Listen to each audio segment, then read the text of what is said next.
আজ সোমবার থেকে শুরু হলো মেখলিগঞ্জ ব্লক ভাওয়াইয়া সঙ্গীত প্রতিযোগিতা। দুদিন ব্যাপী এই সঙ্গীত প্রতিযোগিতার আয়োজন করা হয়েছে উছলপুকুরির কালীরহাট মুক্ত মঞ্চে। এদিন এই প্রতিযোগিতার উদ্বোধন করেন মেখলিগঞ্জের বিধায়ক পরেশচন্দ্র অধিকারী।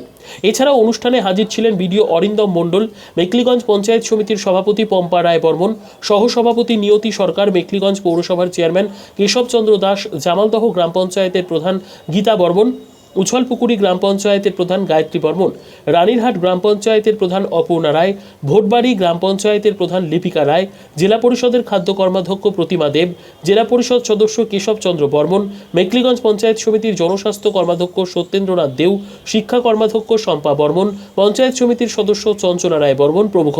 সোমবার বিকেলে উদ্বোধনের আগে বরণ সঙ্গীত পরিবেশন করেন নীলকমল রায় প্রধান ও সঙ্গীতা রায়। নৃত্যে ছিলেন পূজা সরকার, তৃষা সরকার, তপতি বর্মন ও অর্পিতা বর্মন। সোমবার এই প্রতিযোগিতায় জামালদহ, ভোটবাড়ি, নিচতরফ, কুচলিবাড়ি ও মেখলিগঞ্জ পুরসভা এলাকার শিল্পীরা অংশগ্রহণ করবেন। মঙ্গলবার উছলপুকুরি, রানীরহাট, চ্যাংরাবান্ধা ও বাগডোগরা, ফুলকাডাবড়ি এলাকায় শিল্পীরা অনুষ্ঠানে যোগ দেবেন।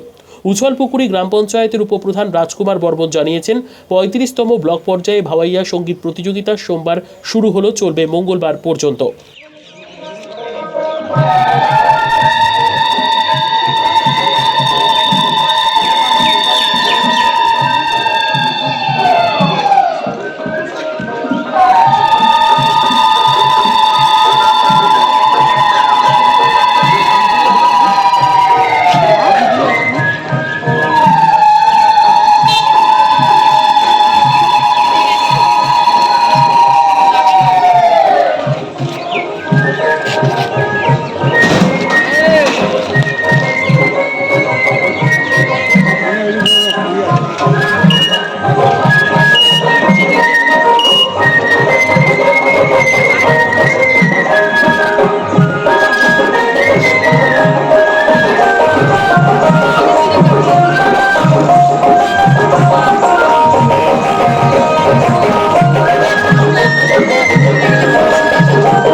Thank you.